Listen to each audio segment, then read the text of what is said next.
right, guys, welcome back. This is Eric here with Guitarsenal. We are going to get into some minor chords today. If you've been following some of the lesson-oriented type material we've been putting up, we went over the A shape, and guys, this is real basic stuff, okay? I'm just trying to teach the super basics, all right? And we're going to get into theory, we're going to get into putting some of this stuff together into a song and things like that. But first, I really want people to get these kind of these hand gestures down as to where these things are on the neck. So that's kind of what these are oriented towards. We went over A chords. We went over the bar chords associated with them. How to make that a bar chord. We went over the E shape of chord, and then how to make that a bar chord.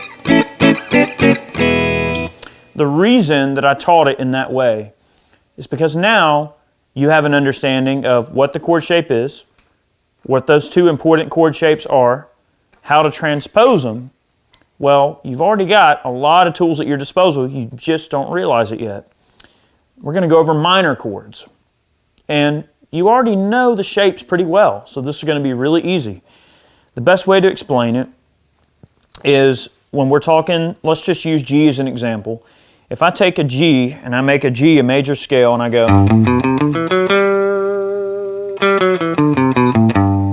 okay. If I get to the third, 1, 2, 3, that's a major third, okay? If I make it a minor third, it's going to sound a bit like this. A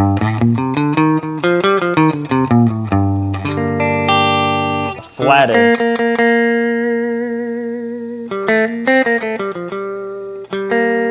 It's a flat the third. So the best way to think of a minor chord is it's always going to have a flatted third. Okay, always. So if I have an E chord, this is my third, I'm going to flat the third. Now you got a minor chord. It's that simple. The difference between a major and a minor chord in the E position is just one note, the basic version of it. It's just one note. It's an E minor, it's an E major, minor. So again, to take that bar chord to the next level, and we'll say I want to play an F sharp minor. Very cool sound. Kind of sadder sound, kind of sounds dreadful, right? It's what it's supposed to. It's a minor chord. It's supposed to sound a little, you know, like the sky's falling. Now,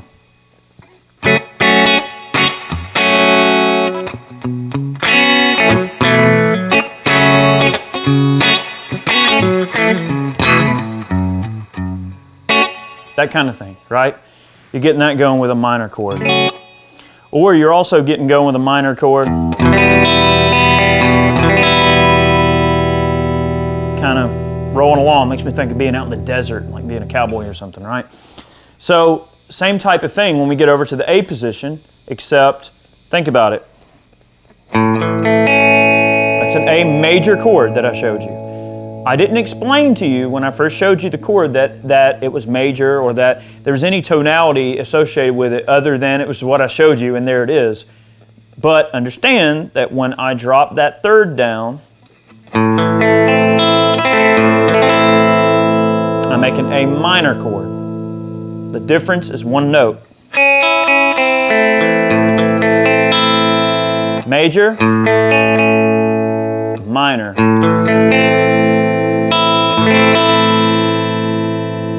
Now, what's weird about that shape? Well, hang on a second. That looks a lot like the E shape, just moved over a string. Okay, so don't let that confuse you. E major, E minor, I'm just lifting off of the third, A major, A minor. Now, here's where it gets interesting. This is what for some of you that want to go this far down the rabbit hole in this particular lesson, if you grasp that concept and you've got it and it's easy to you and you understand where I'm getting at, now we take a bar chord. Let's just say we make a G minor. It's a G minor because the root note is G. This lowest note is the root note. That's the bass note. If a bass player was playing a bass line against this G minor, he would use something based off of a G scale, G minor scale, or whatever he's going to do, a pentatonic or whatever. If I take that E style bar chord that we learned last time and I move it over, it's a minor chord. So if we go and use the root note of C on the A string, that's the 4 chord. If we go up to the 5th of G, which is D,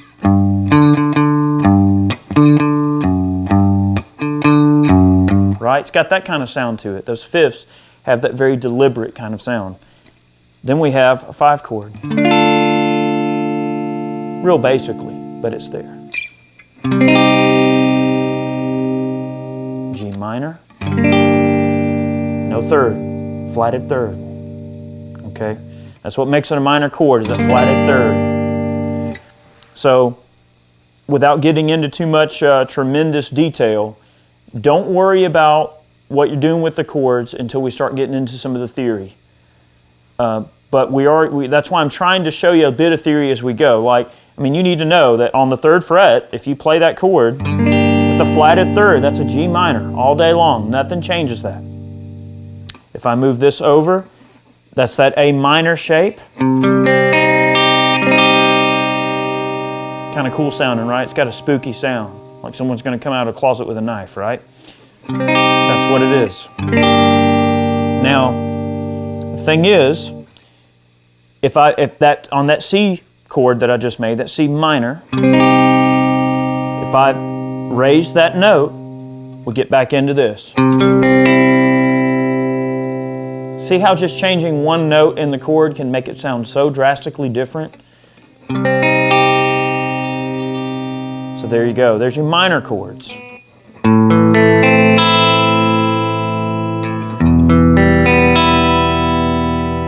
Okay. So before we learned the A chord, just laying your finger across. We learned the E chord. We learned how to bar those chords if you feel like going that far down the rabbit hole.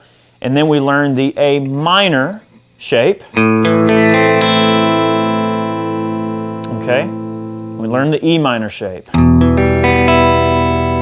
So before, just like you experimented with going between the E and the A, like that,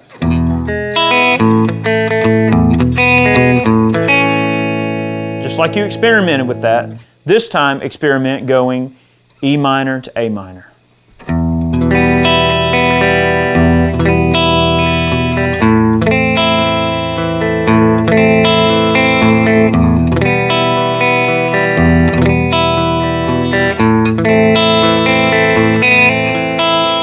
See how I hammered that on? It's a little nuance you can work on if you wish, if you feel adventurous. If you listen to, I don't know, like Tom Petty, somebody like that, you'd hear, he would do that a lot with an A minor chord. Hammer on to it. Okay. We'll go over why that makes sense later. And don't even, if you don't want to mess with that, don't even do it. Just practice those. So again, the best way to think about an A minor chord, you already know the shape that the E is. You already know that that's an E chord. You've just taken that shape and you're moving it over, but when you move it over, it's not major, it's a minor chord. It's a different chord. So sometimes you can kind of bastardize shapes on the guitar and they make sense, and sometimes you can't. So don't always assume that just because you take the same shape and move it over on a different string that it's going to be the same chord, because it's not. Okay? So A minor, E minor. Bar chords, root note of G, wherever you want to go, root note of A. There's the A minor. So again, flatted third. If I raise the third, it becomes a major chord. Lower, it's a minor. Major, minor. One of them's Cloak and Dagger, and one of them is going to the barn dance with your girl.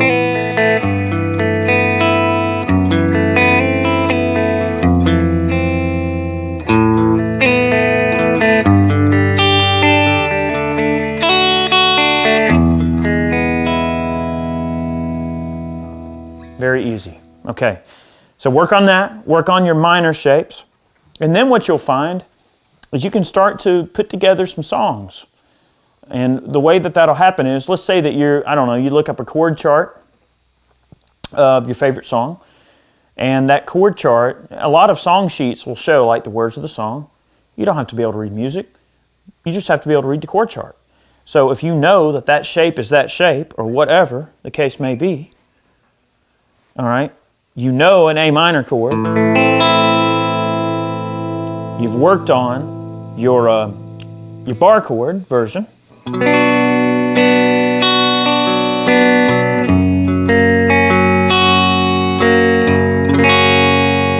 know what those two chords go to. I know you know. But see how easy that is? You learned it.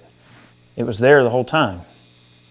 There's lots of little movements that you'll eventually begin to learn. You take a G major.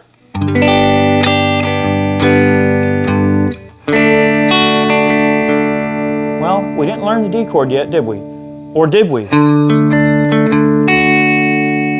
did. You just didn't know it was there. So we'll get into some theory and how you can transpose a lot of these chords around. And in my mind, and the way that I was taught to play guitar, was to use bar chords to achieve what I need out of the guitar without having to get complicated on the shapes. You don't have to get into weird chords. B7, that's a weird chord. C, that can be a hard chord. We'll go over them eventually. G, D, F, A7. We're going down the rabbit hole, but the point is, those are a lot of different fingerings. You have to remember what they are and where they go, and we'll get over them eventually. And that D chord, it gets in a lot of people's way. It can be hard. A D chord is a hard chord to make when you're beginning, because everybody has a tendency to, they don't make that deliberate ring out because they're not allowing the arc in their hand a little bit. So we'll get into those chords later, but I want you to work on your minors, and I just want you to understand the differences between major and minor, even if all you do is sit there and do this.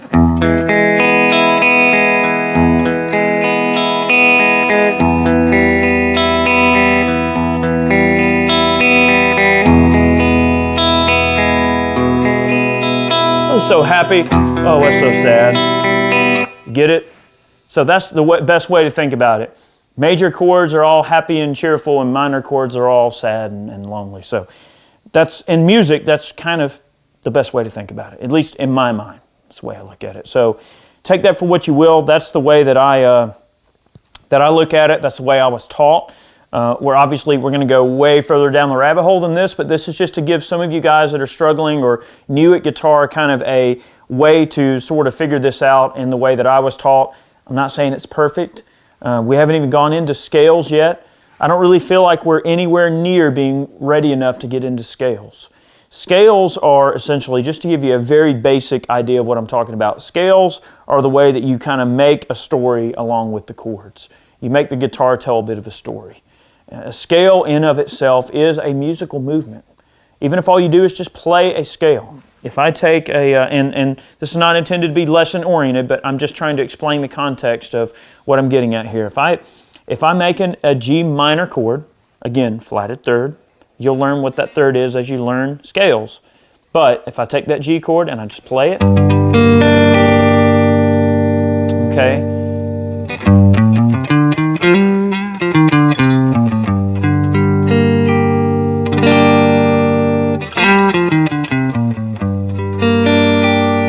it's just a scale. I'm not putting any vibrato, I'm not bending the notes, I'm not sliding into anything, hammering on, pulling off, any of those other techniques. Just playing the scale in of itself is a musical movement. A scale is music. Okay, you're creating music at that point. What you do with it and how you mix it up is what gives it such a unique sound, and we'll go over those things later. But There are scales associated with each chord type and each chord shape, and those scales can be transposed to different positions on the neck. So we're going to start going over different notes on the neck, where they relate to each other, and we'll talk a little bit how the guitar is organized in that way, and we'll start showing you some ways you can take some of those bar chords and start turning them into songs and turning them into musical ideas. So understand, you've got your, again, A major bar shape, your E major bar shape, or E major chord, your bar chord with the root note on the A string, your E-shaped bar chord with the root note on the E string. Then you've got your minor chord. That's still an E, but it's an E minor because we flatted the third. Again, taking that and transposing it to a different key, G minor. Okay, and going over to the A root note, we're making a minor shape.